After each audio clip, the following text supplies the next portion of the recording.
నమస్తే. ఇప్పుడు మీరు చూడబోతున్న వీడియో ఖచ్చితంగా మీకు ఉపయోగపడుతుంది, నచ్చుతుంది కూడా. మరి మీకు నచ్చిన విషయం నాకు తెలియాలి అంటే ఈ వీడియోని మీరు లైక్ చేయాలి, షేర్ చేయాలి, అలాగే మన ఛానల్‌ని సబ్స్క్రైబ్ చేయాలి. మీ సపోర్ట్‌ని నాకు అందిస్తారు కదూ! ఓకే.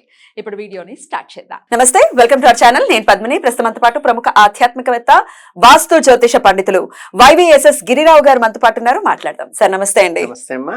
సార్ చిన్నప్పుడు ఏంటి ఇప్పుడు కూడా మా అమ్మ ఒక విషయంలో మాత్రం చాలా స్ట్రిక్ట్ గా ఉంటుంది.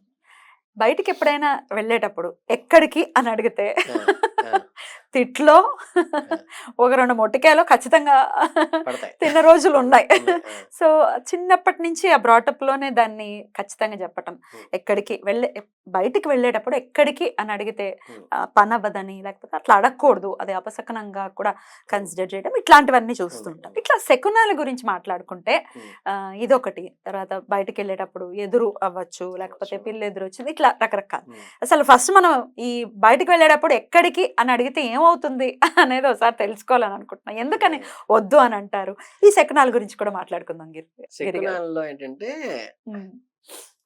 మీకు ఉన్న రాంగ్ కాన్సెప్ట్ ఇప్పుడు దాకా నేను కొన్ని చాలా ఏంటంటే మనకి ఇలా భగవద్గీత అంటే ఏదో రాంగ్ కాన్సెప్ట్ వచ్చినట్టుగా శకునాల్లో ఉన్న రాంగ్ కాన్సెప్ట్ ఏంటంటే, శకునము మీన్స్ ఏంటంటే వాతావరణ కేంద్రం వాళ్ళు ఇచ్చేటువంటి ప్రకటన.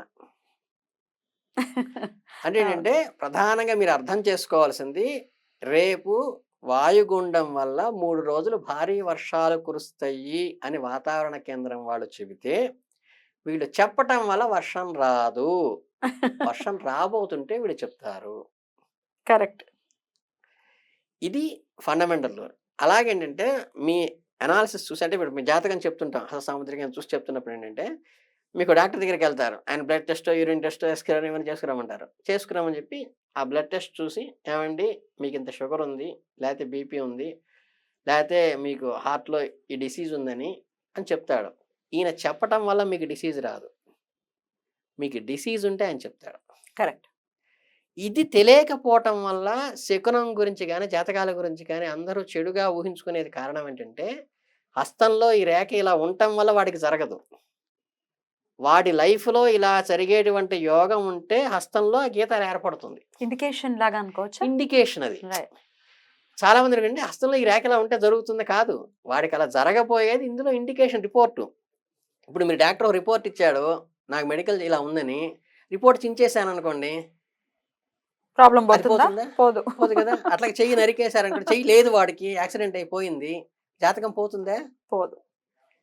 ఇది రిపోర్టు. కరెక్ట్. ఒరిజినల్ గా దీన్ని బట్టి వాడికి ఫలితం రావట్లా. అయ్యో, కొంతమంది మేధావులు హస్త సాముద్రికం చెప్తూ ఉంటారు కదా, మరి చేతులు లేని వాళ్ళకి లేదా అని అంటూ ఉంటారు. అది ఎలా సమాధానం చెప్పాలో తెలియనటువంటి పరిస్థితి చెప్పారుగా సమాధానం కదా. అంటే మెడికల్ రిపోర్ట్ చించేస్తే, మెడికల్ రిపోర్ట్ మిస్ అయితే, మెడికల్ రిపోర్ట్ కనిపించకుండా పోతే సమస్య పోదు కదా. పోదు. అంటే రిపోర్ట్ ఉంటే దాన్ని చూసి చెప్పడానికి వీలవుతుంది, అంతవరకే. Beautiful set sir. ఇది తెలియకపోవటం వల్ల ఆధ్యాత్మికతలో ఈ లోపం వస్తుంది. అట్లాగే శకునం అనేది ఏంటంటే, శకునం అనేది భగవంతుడు ప్రకృతి రూపంలో మనకి ఇచ్చేటువంటి ఇండికేషన్. అంటే ఒక పిల్లి ఎదురొచ్చింది అనుకోండి, పిల్లి ఎదురు రావటం వల్ల చెడు జరగదు. మన చెడు జరగబోయేటప్పుడు అక్కడ ఉన్నటువంటి పిల్లికి యాదృచ్ఛికంగా దాన్ని తినే వస్తువు ఇటు పక్క ఏదో కనిపిస్తుంది. అప్పటిదాకా కనిపిస్తుంది, అది అక్కడే కూర్చుని ఉంటుంది. అంతకుముందు 4 వెళ్తుంటారు అటు నుంచి ఇంట్లో వాళ్ళు, అప్పుడు ఎప్పుడు రాదు. వీడు కరెక్ట్గా అక్కడికి వెళ్ళే టయానికే భగవంతుడు దానికి ఏదో రూపం చూపిస్తాడు. దానికి మీకు ఎదురు వస్తున్నావు అని కానీ, నువ్వు మనిషి అని కానీ, నీకు శకునం ఉంటుందని కానీ ఏమీ తెలియదు దానికి. అది ఆహారం తినడం కోసం అటు వస్తుంది. కరెక్ట్. కానీ అది అలా వచ్చేట్టుగా చేసేటువంటి వాడు ప్రకృతి, భగవతత్వం. ఇది తెలుసుకుంటే ఈ శకునం వచ్చే వాళ్ళని తిట్టుకోవడం అనేది మానేస్తాం ఫస్ట్. కరెక్ట్. అంటే మీకు ఎవరన్నా ఆగమన్నారన్నానో, లేకపోతే ఇంకేదన్నా వచ్చింది అంటే, తూనీగలు ఎగురుతున్నాయితే వర్షం వస్తుంది అని శకునం అది. అలా అని చెప్పి ఒక బుట్టలో తీసుకొచ్చి తూనీగలన్నీ ఎగరేస్తే వర్షం వస్తుంది అంటే రాదు. యాదృచ్ఛికంగా అది జరిగేటువంటి సాగలు. ఇందులో ఏంటంటే మనకి శకునంలో ఏంటంటే పాజిటివ్ అని, నెగిటివ్ అని, మీకు మిగతా ఇవన్నీ తుమ్మితే ఆగాలనో లేకపోతే ఇంకేదన్నో ఏమైనా ఎక్కడికి అని అడిగితే ఆగాలని ఇవన్నీ మామూలుగా చెప్తారు కదా. కానీ అందులో ఇంక శకున శాస్త్రంలో మేమేం చెప్తామంటే ఏదైనా ప్రశ్న అడిగినప్పుడు వృశ్చికుడు ఎవరన్నా వచ్చి ఏమండి మా అమ్మాయికి పెళ్లి ఉంది, లేకపోతే మా అమ్మాయికి ఇదేదో ఉంది, దానికి ఏం చేయమంటారు అని ఎవరన్నా అడిగినప్పుడు శకున శాస్త్రంలో మేము అబ్జర్వ్ చేసేది ఏంటంటే గవ్వలేస్తే ఎలా వస్తుందో, లేకపోతే మీరు అడిగిన టయాన్ని బట్టి లగ్నం వేస్తాం. అంటే ఇప్పుడు మనిషి పుడితే ఎలా వస్తుందో అలా అడిగిన టయాన్ని పట్టుకుని వేస్తాం. వేసిన బట్టి ఏది ఎక్కడ ఉందని చెప్పి దాన్ని జరుగుతుంది. అలాగే శకున శాస్త్రంలో ఏం చెప్తారంటే మనం ఏదో మాట్లాడుకుంటున్నాం, ఏమండి ఇదేదో నేను అప్లై చేస్తున్నాము, బలానా జాబ్కి అప్లై చేస్తున్నాము ఏమిటని అడుగుతుంటారు. అప్పుడే సడన్గా ఈ పక్కింటి పిల్లాడో ఎదురింటి పిల్లవాడో అటు తిరుగుతునో లేకపోతే ఇంట్లో వాళ్ళు ఏదో పని చేసుకుంటూనో ఒక డిస్కషన్ అనేది మన చెవులో పడుతుంది. ఈ చెవులో పడ్డప్పుడు మేమేం చేస్తామంటే కొంతమంది అమ్మాయి తెలుసా పక్కింటి వాళ్ళ అమ్మాయికి మ్యారేజ్ కుదిరిందిట, వాళ్ళకి పిల్లాడు పుట్టాట, లేకపోతే వాడెవడో నేను ఎగ్జామ్ పాస్ అయ్యాను అనుకులని సీట్లు పట్టుకొస్తాడు, శుభవార్త తీసుకొస్తాడు. నిమిత్తం ప్రకారం అది వాడు ఎప్పుడు పాస్ అయ్యాడు, తెల్లారుజాము 4 పేపర్ చూసుకున్నాడు. కానీ మనం ఈ డిస్కషన్ చేసేటప్పుడు వాడికి వద్దామని ఇంట్లో సంకల్పం కలుగుతుంది, అంకులకు వచ్చి చెప్దామని. అప్పుడు వచ్చి చెప్తాడు. అంటే ఏంటంటే ఇది మీరు అడిగినటువంటి వృశ్చికుడు అడిగినటువంటి ప్రశ్నకి సఫలీకృతం అవుతుందని చెప్పడానికి నిమిత్తం కింద తీసుకోవాలి. అలాగే నెగిటివ్ థింకింగ్ ఏదో చెప్తారు, ఎవడో ఏదో చెప్పి అయ్యో అదేమిటి చూసుకోలేదా కింద పడేసావే అంటుంది ఇంట్లో ఎవరో వస్తువు. అంటే ఏంటంటే వీళ్ళు అడగబోయే దాంట్లో ఏదో అబ్స్ట్రక్షన్ వస్తుంది, లేకపోతే వాళ్ళకి ఏదో ఇబ్బంది వచ్చిందట మళ్ళీ వెళ్ళలేక పోస్ట్ పోన్ అయింది అన్నారు అనుకోండి, ఇక్కడ పోస్ట్ పోన్ అవుతుంది. అంటే ఏంటంటే దీన్ని ఇండికేషన్గా తీసుకుని చెప్పటాన్ని శకునం అంటారు. కనుక ఏంటంటే శకునానికి అర్థం ఏంటంటే రాబోయేది ఇండికేషన్గా వీడికి సృష్టిలోంచి వస్తుంది తప్పితే వ్యక్తుల నుంచో పదార్థాల నుంచో రాదు. ప్రకృతిలోంచి మనకి గట్టిగా ఏంటంటే మనకి మూతోమాయ ఇవన్నీ ఏంటంటే మనకి చెప్పినట్టు మనకి ప్రతి వాటికి ఎరా ఉంటుందని దానికి దృష్టి తీస్తారని, లేకపోతే ఏంటంటే మనం మాట్లాడే మాటలన్నీ కూడా యూనివర్స్లో రికార్డ్ అవుతాయని, ఇవన్నీ సైంటిఫిక్గా ప్రూవ్ అయినవే.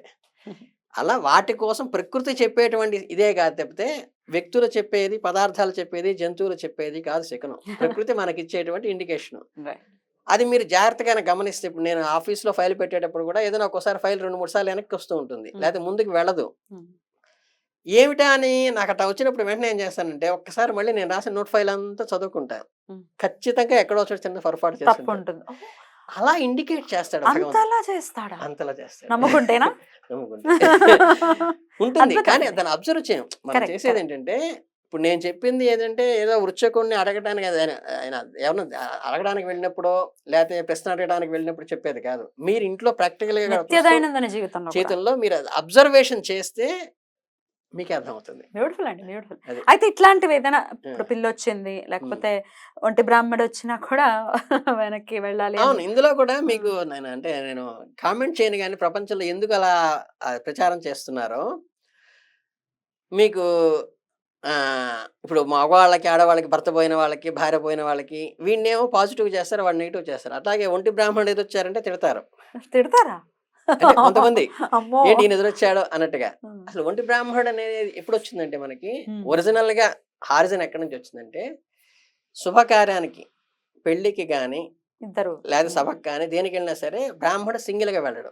అంటే ఆశీర్వచనం కోసం ఇంకొకటి పక్కన తీసుకెళ్లి చక్కగా ఇంకో 4-5 వెళ్తారు, 2 వెళ్తారు, మినిమం 2 వెళ్తారు అనమాట. ఏ పెళ్లికి శుభకార్యానికి వెళ్ళినా. ఒంటి బ్రాహ్మణుడు ఎప్పుడు వెళ్తాడంటే మీకు ఈ మాసికాలకి వాటికి కూడా 2-3 వెళ్తారు.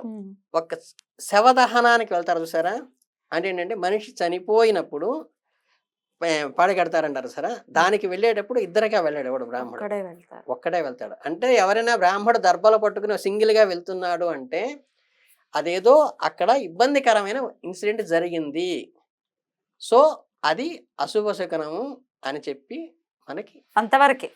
ఆయన ఏదో పాల ప్యాకెట్ తెచ్చుకోవడానికి వెళ్తున్నాడు ఆఫీస్కి వెళ్తున్నా లేకపోతే ఇంకేదైనా వెళ్తుంటే కాదు, కన్సిడర్ చేయరు. దర్భ చేతిలో ఉండాలి ఒకరు. అంటే అక్కడ దాని కాన్సెప్ట్ ఏంటంటే అది రైట్. ఒకవేళ ఇలా పిల్లి ఎదురొచ్చింది అన్నప్పుడు ఏం చేయాలి, కాస్త కూర్చుని లేకపోతే ఇంట్లోకి ఒకసారి ఏంటంటే ప్రతిదానికి ఏంటంటే శకునానికి ఏంటంటే చెక్ చేసుకోవాలి. మనం చేసిన ప్రాసెస్ లో మనం ఏదైతే పని మీద వెళ్తున్నామో ఈ పనిలో మనం చేసిన నిర్ణయంలో ఏమైనా తప్పు ఉందా, మనం కలిసే వాళ్ళల్లో రాంగ్ పర్సనా, లేకపోతే మనం తీసుకున్న కాన్సెప్ట్ కరెక్ట్ కాదా, మనం వెళ్ళేటప్పుడు తీసుకోవాల్సినవన్నీ తీసుకోకుండా ఏమన్నా వెళ్తున్నామా, Right. అవసరమైనవి Right. ఈ ఒక్కసారి చెక్ చేసుకుంటే ఊరికే అది గిలిగా ఆవేదనగా పెట్టుకోకుండా నేను చేసేది ఏంటంటే ఇవన్నీ చేస్తా. Mm. చేస్తే ఖచ్చితంగా నేను వెళ్ళబోయే పర్సన్ అయినా ప్రాపర్ పర్సన్ కాకుండా ఉంటాడు. Right. లేకపోతే నేను వెళ్ళే కాన్సెప్ట్ అయినా ఆ పర్సన్ దగ్గర కరెక్ట్ కాకుండా ఉండొచ్చు. Right. లేకపోతే నేను తీసుకువెళ్ళాల్సిన ఇంపార్టెంట్ డాక్యుమెంట్స్ కానీ ఇవి కానీ వాటిల్లో ఏదో ఒకటి నేను మర్చిపోయి ఉంటాను. Right.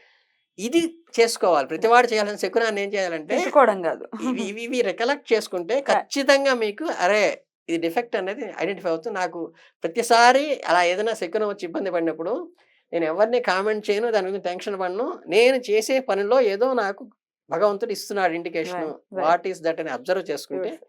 క్లియర్‌గా వస్తుంది. దాన్ని రెమెడీ చేసుకోవాలి. ఇది మనం ప్రపంచంలో పాటించాల్సింది ఏంటంటే ప్రకృతి వాస్తుని గాని, జ్యోతిష్యాన్ని గాని, అష్టాముద్ర గాని మన రెగ్యులర్ లైఫ్‌లో ఉపయోగించుకోవడానికి ఏమైనా మూఢ విశ్వాసం కింద చేయటం కాదు దాన్ని. Correct. ఇచ్చిన సైన్స్‌ని ఉపయోగించుకోవాలి అది ప్రాపర్‌గా. కరెక్ట్ అండి. చాలా అద్భుతంగా అదే. అర్థమయ్యేటట్టు లాజిక్ ఏముందో అదే. అర్థమయ్యేటట్టు చెప్పారండి. అదే. నిజంగా. అదే. Thank you so very much. చాలా నమస్తే. సంతోషం.